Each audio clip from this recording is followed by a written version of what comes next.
Bueno, buenos días a todos los que estáis viendo esta filmación. Buenos días o buenas tardes, dependiendo en qué momento la estáis visionando.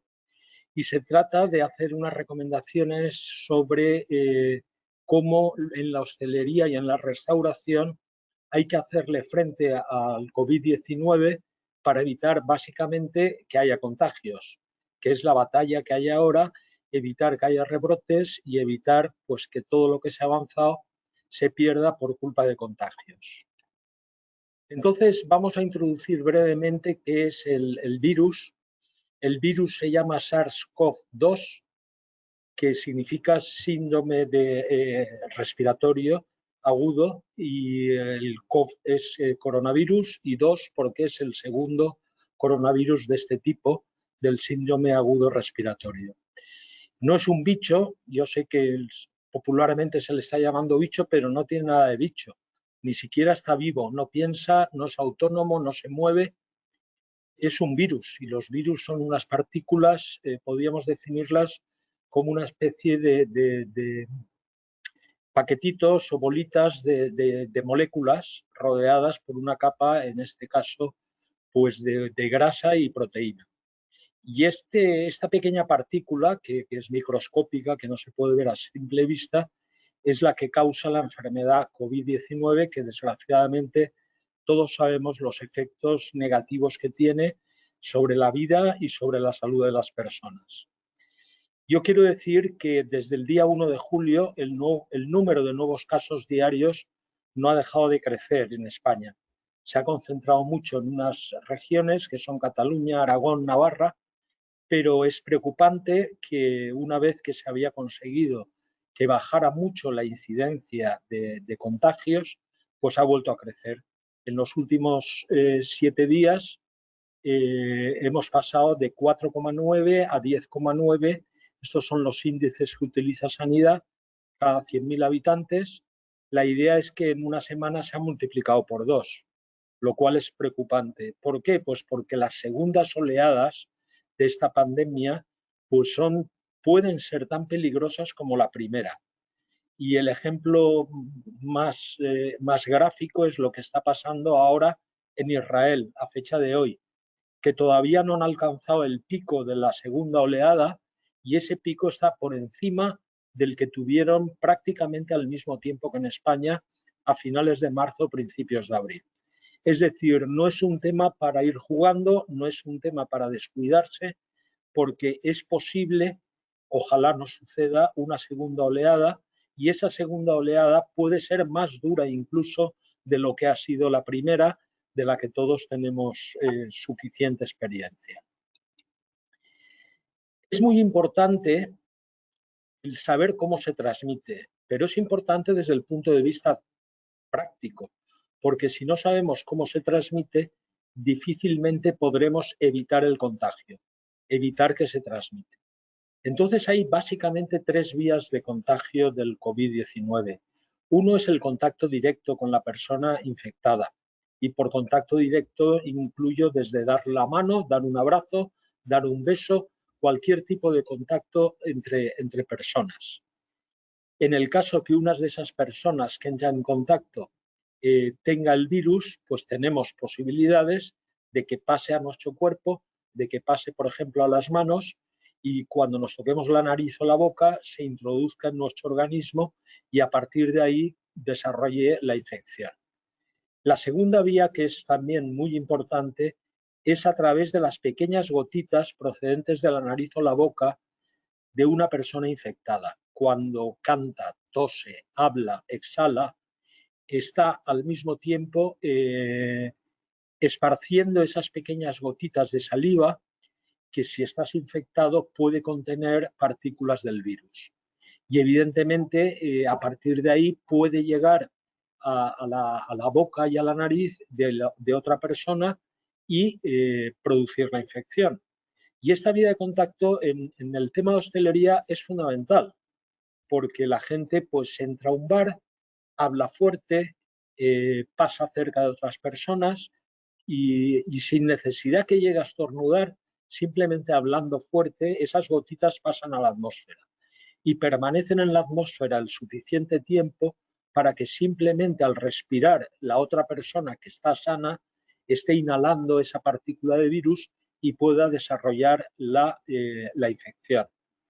Hace poco leí en la prensa, creo que ayer, bueno, pues que al final eran las Bs como letra, los sitios peligrosos, que eran los bares, que eran las bodas, los bautizos, cualquier tipo de aglomeración de personas que están celebrando algo, que están muy próximas, que están hablando animadamente, incluso estornudando, pues pueden ocasionar este tipo de contagio, que es quizá el que más se da.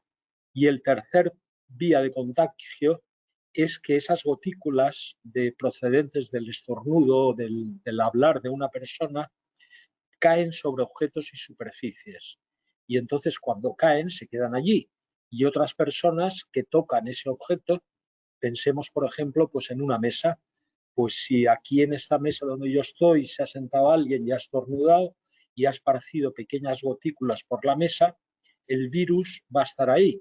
Y yo estoy tocando la mesa con la mano y cuando me la lleve a la boca es muy posible que esté llevándome a la boca estas partículas del virus.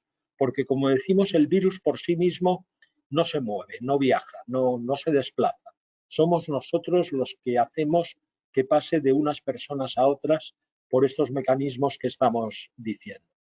Entonces, a fin de cuentas, la recomendación general es evitar que se produzcan estas tres vías de contacto. Si evitamos, si bloqueamos estas vías de contacto, tenemos la batalla ganada frente al virus y frente a la enfermedad. En esta diapositiva lo que vemos es el tiempo que es capaz el virus de sobrevivir en las superficies, porque no sobrevive eternamente. Llega un momento en que él solo se inactiva. En cobre es donde menos tiempo permanece, porque el cobre tiene capacidades microbiocidas, o sea, es una defensa frente a cualquier tipo de microorganismos y solo permanece durante aproximadamente 4 horas. Sin embargo, en cartón o en papel puede pervivir durante 24 horas, en plástico 72 horas y en acero inoxidable 72 horas. De ahí la importancia de la tercera vía de transmisión que decíamos, a través de objetos, y de ahí la importancia que veremos luego de desinfectar de forma muy frecuente todos aquellos objetos o mobiliario que entra en contacto concretamente con las manos de la persona. Porque un objeto no es normal que entre en contacto con la nariz. Lo normal es que los objetos entran en contacto con la boca, con las manos, y estamos constantemente de forma inconsciente tocándonos la nariz, tocándonos la boca, tocándonos la cara, de manera que si ese objeto tenía el virus, pues tenemos el riesgo de contraer la enfermedad. Hay que entender también una cosa importante, porque uno intuitivamente el concepto de virus no lo tiene, ni yo ni nadie, porque es algo que escapa a nuestra experiencia sensorial. Una cosa que no vemos y que es capaz de matar a alguien.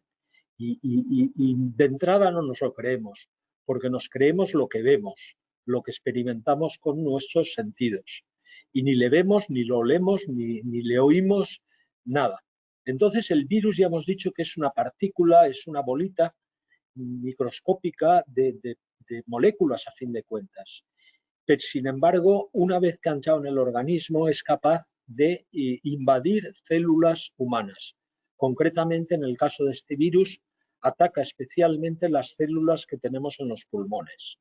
Y entonces, una vez que el virus ha entrado en contacto con una célula, que entra en contacto por casualidad, porque ya digo, ni siquiera va a buscarla.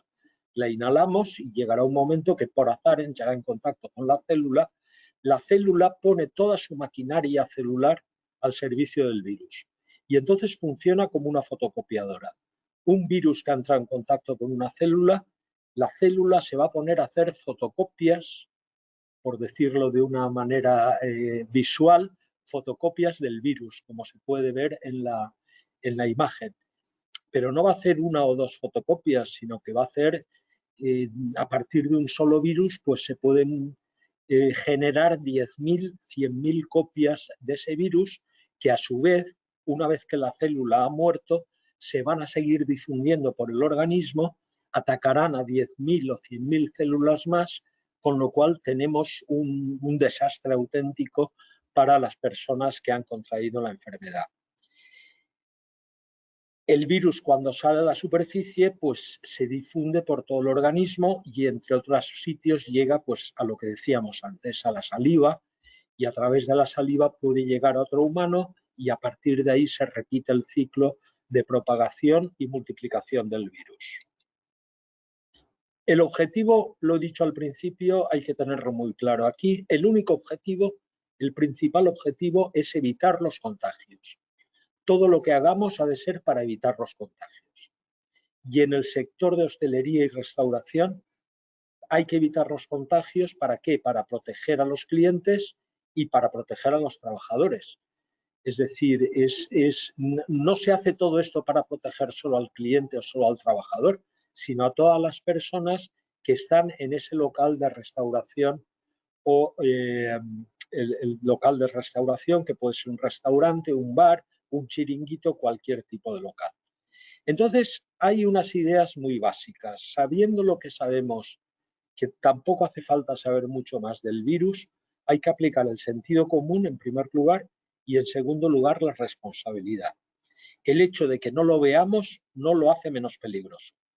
Si a un bar entra un oso y además rabioso, la gente echa a correr y se asusta. El problema con el virus es que pueden entrar miles de partículas de virus y como no las vemos, la gente sigue tan tranquila. Pero ojo, están entrando. Entonces, esa es la gran diferencia, que tenemos que creernos que realmente el virus existe y que el virus, aunque no lo veamos, es capaz de causar unos daños enormes. Y en un establecimiento de hostelería, pues más aún, porque es un espacio normalmente cerrado donde hay mucha proximidad entre las personas. Por eso, en todos los establecimientos de hostelería y restauración hay que aplicar medidas de protección, hay que seguir las recomendaciones de sanidad y hay que aplicar una higiene muy estricta, que es de lo que vamos a detallar ahora a continuación. Como medidas generales, podríamos dar 3, y es que cualquier actividad de restauración, de hostelería y de otros temas que no es objeto de este seminario, pues han de hacer en condiciones de higiene, seguridad, autoprotección y distanciamiento social. Segunda idea, el uso de las mascarillas es obligatorio. Yo hace apenas 10 minutos, cuando venía hacia acá, entré en un bar a tomarme un café y he observado lo siguiente. Han entrado 3 personas, según cruzaban la puerta se han quitado la mascarilla y se han dedicado a circular como si no pasara nada por todo el bar, hasta que después han pedido, se han acercado a la persona que estaba atendiendo. Y yo digo, pero es que no entiendo nada, esta gente, ¿por qué se quita la mascarilla? ¿Por qué entra en un bar? No, es que para tomarse un café hay que quitarse la mascarilla. Claro, pero te quitas la mascarilla cuando te han servido el café y cuando te lo has tomado te la vuelves a poner. Entonces yo no sé por qué hay mucha gente que tiene la idea de que un bar, un restaurante, un chiringuito, un pub es un sitio libre de virus, que ahí no hay virus. Y cuando uno entra se quita la mascarilla y se puede hacer la vida normal que hacíamos en el mes de enero o en el mes de febrero. Entonces, yo creo que esto es fundamental. El uso de las mascarillas es obligatorio. Y yo creo, estoy convencido, porque es de sentido común, que es responsabilidad del establecimiento estar recordando esto a los clientes, llamarle la atención a los clientes. Y sé que es duro, pero yo creo que hay que actuar en bien de la salud y en bien del resto de clientes. Y hay que decir, señor, usted por favor, póngase la mascarilla, porque además es obligatorio y aquí las distancias mínimas no se están respetando. Y en tercer lugar, el establecimiento de restauración o de hostelería debe facilitar el que haya pues, esas soluciones hidroalcohólicas en forma de gel que se han hecho tan populares y promover su uso. No basta tener ahí el botecito y decir que cada uno haga lo que quiera. Esto, sin embargo, pues he visto que hay locales que sí que lo hacen, que cuando llegas te dicen, por favor, ponte gel. Pues es una actitud proactiva la que hay que tener, no solo tener ahí el botecito que al final acaba en un rincón, sino pedirle a los clientes que estén usando esas soluciones hidroalcohólicas. Porque si ese cliente tiene partículas de virus en las manos, pues vamos a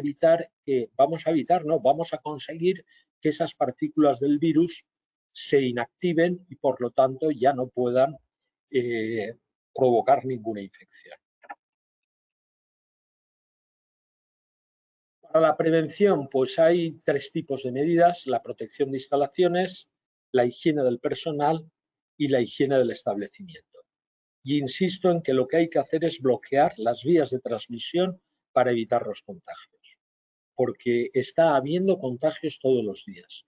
Está habiendo muchos más contagios de los que dice Sanidad, porque solo se comunican los contagios a personas que se les ha hecho el test. Pero hay muchas personas que tienen en su organismo el virus y que no han desarrollado síntomas de la enfermedad y a lo mejor no los desarrollan nunca, pero que pueden transmitir perfectamente la enfermedad. O sea, cuando veamos en las noticias que hoy ha habido 580 nuevos casos, hemos de pensar que probablemente haya habido 10 veces más, pero que o son asintomáticos o todavía no han desarrollado los síntomas o todavía no se les ha hecho el test que detecta que esa persona tiene el virus. Y su potencial de contagio, aunque no esté enfermo, se mantiene al 100%. Por lo tanto, la única solución es bloquear esas vías de transmisión si queremos evitar los contactos.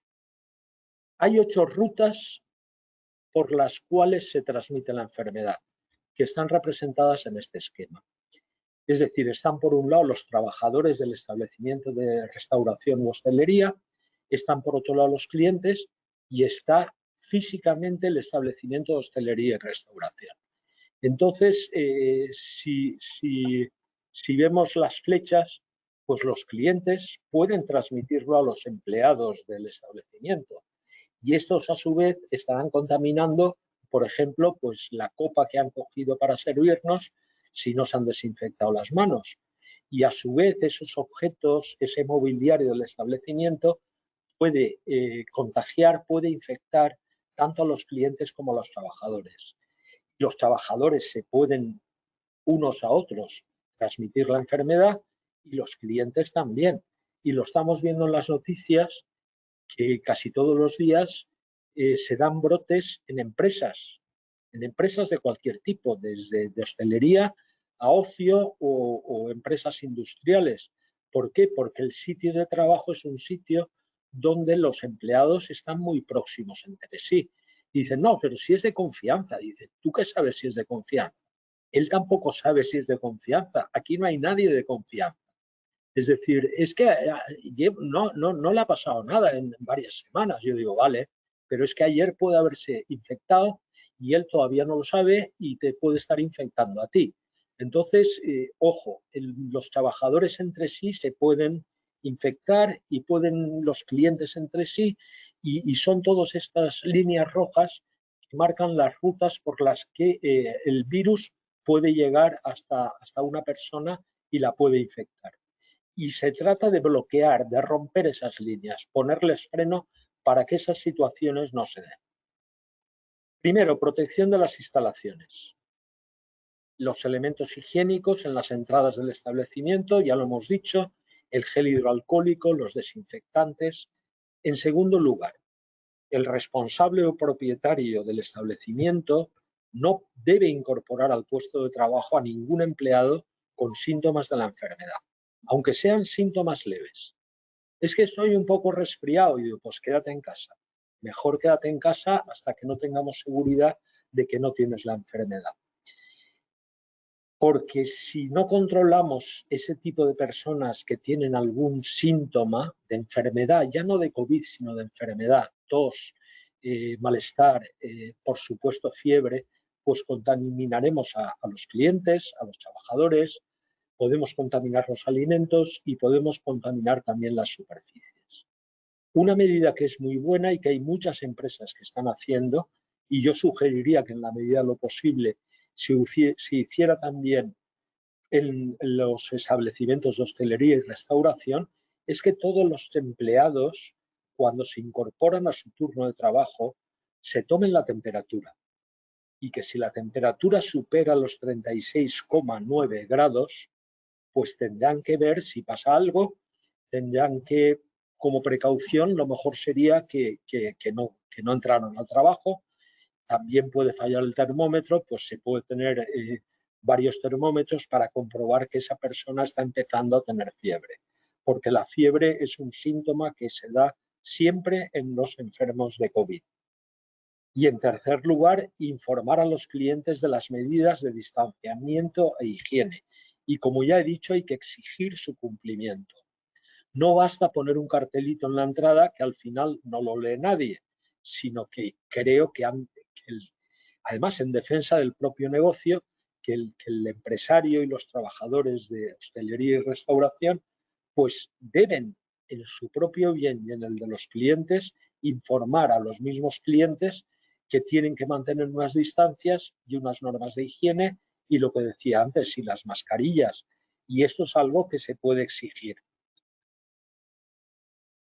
En segundo lugar, siguiendo con la protección de los establecimientos, bueno, hay que informar a los trabajadores de todas estas medidas. Este tipo de charlas a través de Internet pues pueden ser útiles porque no hace falta asistir a ningún curso de formación, si se asiste mejor, sino recomendar pues que vean este tipo de filmación u otras similares para que puedan interiorizar lo que se les pide y lo importante que es, en primer lugar, para su propia salud. En segundo lugar, la higiene del personal, higiene personal de la gente, de los empleados. El lavado y desinfección de manos, si llevan guantes de los guantes, el lavado de la ropa de trabajo. Y hay una cosa que tengo que decir y que desgraciadamente también he observado, es que los empleados de hostelería, no en todos los sitios, pero en algunos de los que he visitado últimamente, pues no les veo usar el gel de manos. A lo mejor se creen que hay que usarlo cuando entran por la mañana y cuando se van por la noche. Y esto no es así. En cualquier momento se puede producir un contacto. Cada vez que hay algún tipo de contacto o cercanía con una persona o estamos sirviendo una mesa, deberíamos estar usando el gel entre cliente y cliente, ya digo, para protegernos a todos. Y el uso de mascarillas y pantallas por los trabajadores, que no se las deben quitar en ningún momento, y por los clientes, que lógicamente se la tendrán que quitar exclusivamente para cuando están comiendo. Hay que evitar el contacto directo. Es decir, todo aquello que sirva para que yo, empleado, toque a un cliente, hay que evitarlo. Por supuesto, no hay que darle la mano, pero si se paga con tarjeta es muchísimo mejor que si pagamos con dinero. Y los empleados también han de tener una cosa que yo creo que están cuidando poco, que han de intentar mantener la distancia de seguridad con el cliente. Hay veces, y lo he visto en estos últimos días, que te sirven y se te echan encima. Yo digo, mira, aunque quede menos educado, sírveme desde el otro lado de la mesa, a distancia, y ya me acercaré yo el café. No hace falta que me lo dejes justo delante, porque esa proximidad es peligrosa y en cualquier momento se puede producir la transmisión del virus. Las prácticas de higiene sería la otra idea básica que hay que aplicar, y hace falta entender bien qué es la desinfección, porque no se entiende nada bien, no solo en el sector de hostelería, sino en general. La gente no entiende la diferencia que hay entre limpieza y desinfección, que no es lo mismo, que es muy diferente y que hay que tener muy clara esa diferencia. La limpieza elimina la suciedad, las grasas, el polvo, cualquier tipo de resto de alimento. Lógicamente, cuando limpiamos y arrastramos suciedad, esa suciedad está llevándose parte de microorganismos. pero ahí quedan todavía microorganismos que no los vemos, no solo virus, sino también bacterias, levaduras, todo tipo de microorganismos que, aunque hayamos limpiado muy bien, van a seguir estando presentes en una mesa, en un vaso, en cualquier objeto o mobiliario del local. La desinfección, a diferencia de la limpieza, lo que hace es matar o inactivar a esos microorganismos, a las bacterias, a los virus, a las levaduras y, por supuesto, al coronavirus. Por lo tanto, esta idea también es básica. Primero hay que limpiar y luego hay que desinfectar. Y sé que esto es más complicado y exige más trabajo, tener primero que limpiar y luego que desinfectar. Pero si no lo hacemos así, no estamos desinfectando. Estamos llevándonos una parte de los microorganismos, pero pueden ahí seguir existiendo virus como el coronavirus y de otras enfermedades que también causan daño, aunque no tanto como el que está causando ahora el coronavirus. Y esta idea, igual que la que figura en esta diapositiva, son muy importantes. ¿Por qué? Porque desde luego yo no confío nada en el tipo de limpieza rápida que se está haciendo, por ejemplo, en las mesas de las terrazas o los establecimientos de hostelería, que cogen un spray que en la mayor parte de los casos ni siquiera tiene etiqueta, lo cual ya dices, bueno, ¿esto qué será? ¿Aguachirlis o será un desinfectante o será cristasol? Al final no sabes lo que están utilizando, lo cual al cliente a mí me causa una impresión muy mala. Quiero decir, que sea por lo menos que sepa yo que están utilizando para desinfectar, porque a lo mejor lo que están utilizando no es efectivo. Y luego veo que se limitan a tirar un poquito de ese producto que llamémosle X, que no se sabe muy bien cuál es, al menos yo no lo sé en la mayor parte de los casos, y le pasan un paño o una bayeta y ya está. Y digo, no está, ahí no has desinfectado. Aunque hayas usado un desinfectante, no has desinfectado, porque un desinfectante para actuar necesita un tiempo mínimo y tiene que estar entre 1 y 5 minutos, preferiblemente 5 minutos. Y cuanto más tiempo esté en contacto con la superficie, mayor va a ser la eficacia. Entonces, eso yo no lo he visto hacer, con lo cual, bueno, estamos haciendo ahí una limpieza, nos llevamos pues las partículas de alimento, de pan o de lo que sea que hayan quedado sobre la mesa, pero no estamos matando ni inactivando ningún tipo de microorganismos. Lo correcto que sería, sí, pasar una bayeta húmeda que esté desinfectada o aplicar un poco de detergente diluido en agua y pasar papel de un solo uso. Y después es cuando se debe desinfectar. Y cuando se desinfecta no hay que secar, hay que dejar, sobre todo porque los productos de tipo hidroalcohólico lo permiten, que ellos solos se sequen rápidos por evaporación. Si se quiere desinfectar hay que hacer esto y ahora lo veremos con un poco más de detalle. Si no, no estamos desinfectando. Y hay que tener en cuenta también que el virus SARS-CoV-2 nos da una ventaja y es que es muy sensible a los desinfectantes. Es decir, es un virus que prácticamente todos los desinfectantes que existen en el mercado lo inactivan. Estamos hablando del agua oxigenada, estamos hablando de los amonios cuaternarios, de los alcoholes, de la lejía.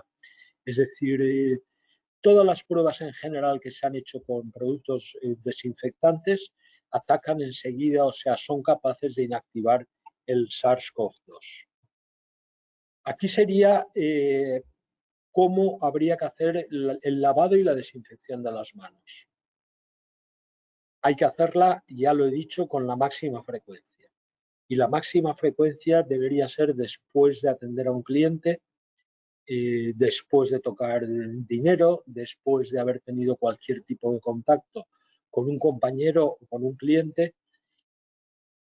El lavado con agua y jabón es suficiente para inactivar el virus, pero hay que estar por lo menos, según el Ministerio de Sanidad, 15 segundos frotando las manos con agua y jabón. Y 15 segundos, pues, es una eternidad. pero generalmente creo que la gente acaba mucho antes. Incluso la OMS, la Organización Mundial de la Salud, recomienda más tiempo, entre 40 y 60 segundos. Y luego, aparte de esos 15 segundos, hay que enjuagar y secar, y hay que secar con papel desechable. No vale una toalla que a saber quién la ha usado y que puede estar también contaminada. Entonces, entre 15 y 60 segundos es el tiempo en que el lavado con agua y jabón es efectivo. Si no estamos en lo de antes, ¿te has lavado con agua y con jabón? Sí, pero si no has respetado unos mínimos tiempos, ese lavado con agua y jabón no ha inactivado el virus. A lo mejor te ha quitado la suciedad de las manos, pero el virus puede seguir estando presente. Y la desinfección de las manos con el gel hidroalcohólico o con el producto hidroalcohólico es igual, hay que esperar a que, si es un gel hidroalcohólico, hay que esperar a que las manos estén completamente secas. Y por lo menos hay que poner 2 o 3 mililitros, no 4 gotitas. La OMS recomienda entre 20 y 30 segundos y el Ministerio de Sanidad pues unos 15 segundos. Y en este caso no hay que secar, no hay que, una vez puestos, hay que evitar a que las manos se queden secas por evaporación, porque es otra forma de asegurar un tiempo de contacto con el desinfectante.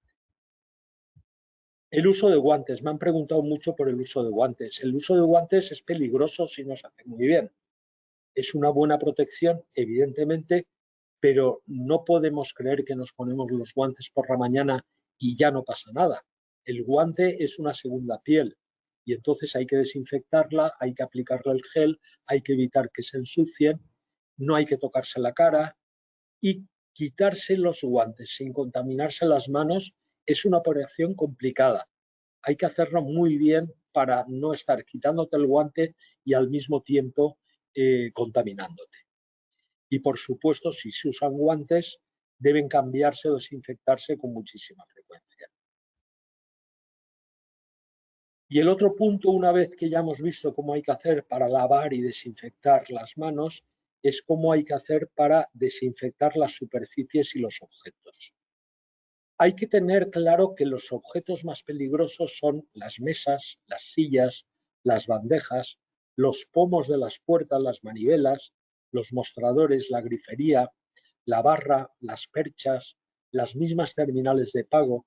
¿Por qué? Porque son donde son objetos que estamos tocando frecuentemente con las manos, tanto los empleados como los clientes. Entonces, para desinfectar estas superficies, previamente hay que limpiar con un detergente. Si es antiséptico, mejor, pero en principio cualquier detergente es válido.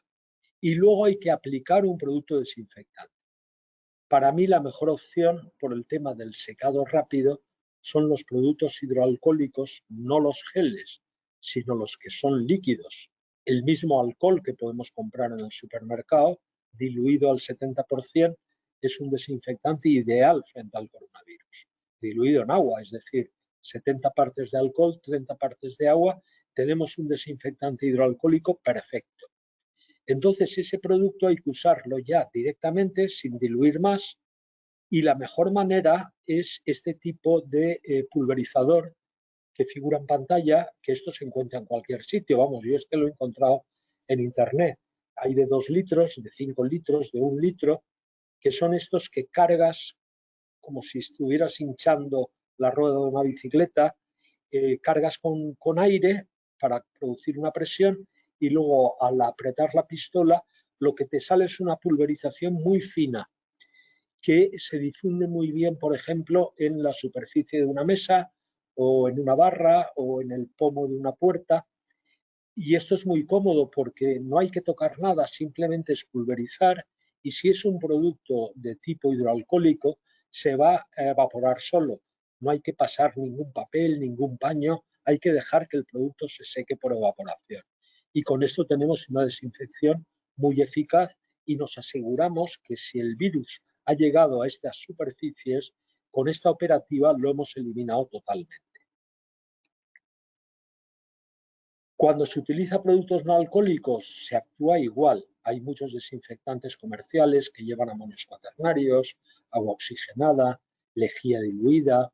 etcétera, que son efectivos, que son muy efectivos frente al coronavirus. También los podemos pulverizar, pero en este caso, como no se van a secar solos porque son en base acuosa, tendremos que dejar entre 1 y 5 minutos y luego tendremos que secar con papel de un solo uso. No hay que usar nunca bayetas o trapos que no sean de un solo uso o que se hayan previamente desinfectado, porque las bayetas y trapos acaban siendo un factor de transmisión, de que pasamos el virus de una superficie a otra. Hay un riesgo eléctrico cuando se utiliza este tipo de pulverización y donde no se pueda pulverizar porque, yo que sé, un interruptor, el teclado de un ordenador, se puede desinfectar con papel de un solo uso impregnado con el desinfectante hidroalcohólico. La limpieza habitual. Hemos de extremar en una situación como la actual de pandemia las prácticas de limpieza habitual y de higiene habitual. Hay que extremarlas, hay que darles mucha más frecuencia, especialmente en los locales de restauración y de hostelería, en lo que son los baños. El uso de lejía, desinfectantes convencionales para inodoros, lavabos, etcétera, es recomendable porque es eficaz. Y todo esto debemos complementarlo con la desinfección por pulverización que hemos explicado ya en todo aquello por lo menos que se toca por las manos. Y luego los elementos, las herramientas que se usan para la limpieza, los mochos, los cubos, las escobas, etcétera, también hay que desinfectarlos al finalizar la limpieza. Aquí hay una advertencia que hay que dar porque han proliferado mucho los remedios mágicos. Y remedios mágicos no hay. Es decir, la lejía no se les ocurra, no mezclo lejía con tal. La lejía es muy buen desinfectante para el coronavirus.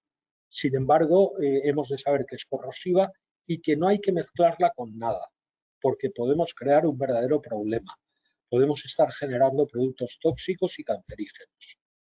El ozono es también muy buen desinfectante. De hecho, se utiliza para esterilizar material quirúrgico, para la desinfección del agua. Pero ojo, porque para ser efectivo contra el virus hacen falta concentraciones de 20 partes por millón. Y estas concentraciones son tóxicas para las personas. A partir de 0,6 partes por millón, el ozono en el ambiente es tóxico para las personas. Por lo tanto, no se dejen engañar. Te pongo aquí un aparato de ozono que está funcionando todo el día y no vas a tener coronavirus. No es verdad. Si queremos que funcione para evitar el coronavirus en el ambiente, hemos de poner una concentración que es muy superior a la mínima que autoriza la ley para que no dañe a las personas. Y además la normativa establece que estos equipos de ozonización, el límite es de 0,05 partes por millón. La luz ultravioleta también es efectiva y se utiliza para inactivar virus y bacterias, pero puede tener unos efectos irreparables para la piel. Su uso ha de limitarse a espacios sin presencia humana o con la piel y con los ojos protegidos de la luz. Y bueno, la luz ultravioleta nos llega a través del sol. El sol es muy buen desinfectante, es decir, pero todos sabemos que si el sol no utilizas protectores, pues puede generarte otro tipo de problemas que pueden llegar incluso al cáncer. Las nebulizaciones, que son esos equipos que crean una niebla con la cual inundas todo el local, también es efectiva, pero esto solo debe realizarlo personal autorizado y luego hay que dejar un tiempo que se llama de vacío sanitario de 12 horas. ¿Es recomendable? Sí. Yo, por ejemplo, recomendaría que una vez a la semana pues, se hiciera una desinfección de este tipo porque llega a todos los rincones en absoluto, pero no es algo que lo puedas hacer porque puedes hacer una nebulización y a la media hora del día siguiente, si te llega alguien con coronavirus, pues el problema lo vas a tener de nuevo porque lo habrá transmitido a otros objetos y sitios del local. Como conclusiones, ya por ir acabando, protección e higiene, recordar la distancia de seguridad, la separación, el uso de mamparas. En el tema de higiene personal, imprescindible la mascarilla, el lavado de manos y gel muy frecuente. Y los establecimientos, limpieza y desinfección frecuente entre cliente y cliente. Es decir, hemos acabado con un cliente, pues hemos de desinfectarnos nosotros y desinfectar todo lo que el cliente puede haber tocado. Y luego, pues sentido común y responsabilidad, porque lo que se trata es de proteger a los clientes, proteger a los empleados y proteger el negocio. Y en estos momentos todos sabemos que lo que sería un drama para la hostelería es volver a situaciones de confinamiento o de la fase 1 o de situaciones en las que estos negocios de hostelería y de restauración tuvieran de nuevo que cerrar. Y esto es todo por mi parte. Espero que les haya sido de utilidad y buena suerte. Gracias.